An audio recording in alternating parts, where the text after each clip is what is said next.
بخاری کی روایت ہے 3765۔ یہ ابن عباس رضی اللہ تعالیٰ عنہ کا قول ہے جو کہ اہل بیت میں سے ہے۔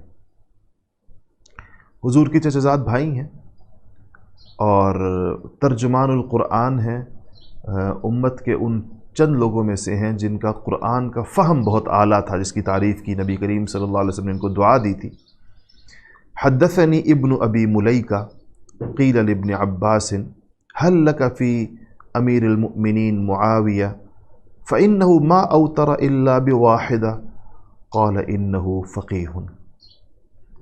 عبداللہ ابن عباس رضی اللہ تعالیٰ عنہ سے کہا گیا کہ سیدنا امیر معاویہ کے بارے میں آپ کی کیا رائے ہے؟ انہوں نے عام صحابہ کی جو رائے تھی وتر کے 3 ہونے کے بارے میں، اس سے ہٹ کر انہوں نے صرف 1 وتر کی رکعت پڑھی ہے۔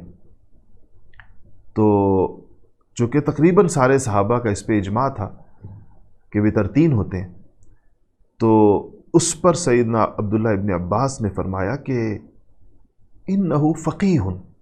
حضرت امیر معاویہ اتنے بڑے فقیہ ہیں کہ اگر وہ وہ جو احادیث اس بارے میں مروی ہیں اس کی روشنی میں انہوں نے اگر کوئی فیصلہ کیا ہے تو وہ اپنی فقاہت اور اپنے علم کی بنیاد پر اس کے مجاز ہیں، بالکل وہ یہ فیصلہ کر سکتے ہیں۔ یعنی گویا وہ یہ فرما رہے ہیں کہ ہمیں ان کے ایک علمی فیصلے پر ان کی علمی حیثیت کی وجہ سے اعتراض کرنے کا کوئی حق نہیں ہے۔